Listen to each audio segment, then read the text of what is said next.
Hello, alright, my name is Rosie and welcome to my channel. Here we give tips on how to deal with depression and how you can through our videos have a better quality of life and overcome this disease that is an evil that haunts millions of people around the world.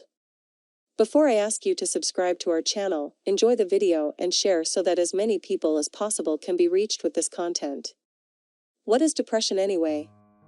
Everyone has felt or will feel sad at some point in their life.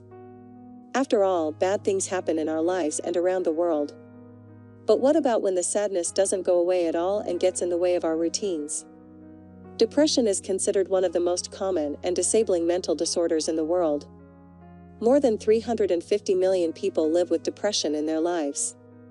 We call major depressive disorder the condition in which a person feels a constant negative mood, a very negative view of himself, and a loss of interest in things that once generated pleasure.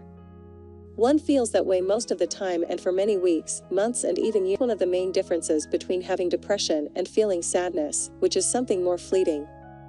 People with depression think differently than people without depression.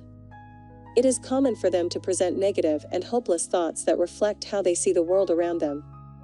These thoughts arise from common negative beliefs among people with depression about themselves, situations, and the future. We have spoken before about confirmation bias and motivated reasoning. In the case of people with depression, these biases play an important role, as these people pay more attention and give more importance to information that supports their negative beliefs while ignoring or devaluing the importance of contradictory information with these beliefs. This tends to strengthen the person's negative beliefs over time and make the symptoms more severe. We've talked so far about the level of psychological analysis of depression.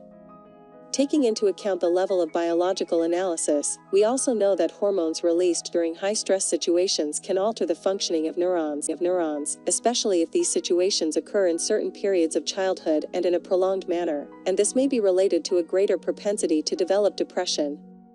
Research indicates that the hippocampus, a brain region involved in the functioning of memory, can be damaged from the continuous release of these hormones, and this can lead to an even anatomical change in that brain region that predisposes such people to depression.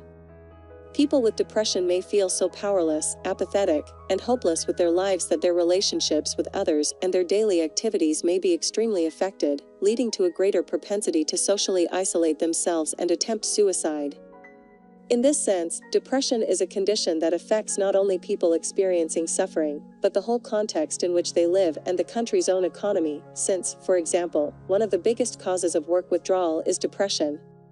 Despite the knowledge about depression that we currently have and how this condition can be dangerous, it is still not taken seriously by many people.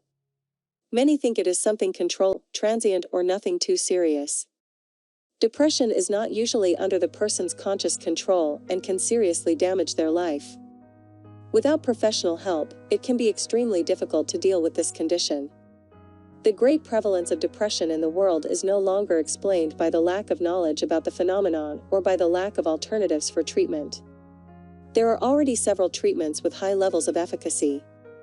This high prevalence seems to relate to widespread and outdated notions about how severe depression can be and also the fear that many people still have to turn to a professional for help. Here are 3 tips that can help people with depression. First tip. Set aside prejudice and look for a qualified professional that can help you. That could make all the difference. Second hint. Try to engage purposefully in physical and social activities, such as sports practices and meetings with friends. Regular involvement with these activities can have several beneficial effects and reduce symptoms. Third and last tip. Try to pay attention and note down the thoughts that arise in your head just before you start feeling bad and during the moments of greatest sadness. Becoming aware of these thoughts and images that pass through your head is the first step in being able to question them later and see if they are realistic. Questioning these thoughts can help to make rigid beliefs more flexible and decrease the symptoms of depression. Not always doing these things is easy, and the use of medication may be necessary to reduce symptoms to levels that allow the person to perform this type of activity more easily. Depression can be something serious, it can kill, and it can also be treated. If more people knew this, how many lives could not be spared from enormous suffering and even premature death? I say this from my own experience, because I suffered from this disease for 15 years in my life. That emptiness, that anguish, and the feeling of feeling something in this world almost destroyed my reason and the emotion of living. I tried several treatments to be able to get rid of this evil and could not. It was when one fine day, researching a solution on the internet, I met a method tested and proven by thousands of people, and made me go from a sad, lifeless person to someone who today lives a full joy every day.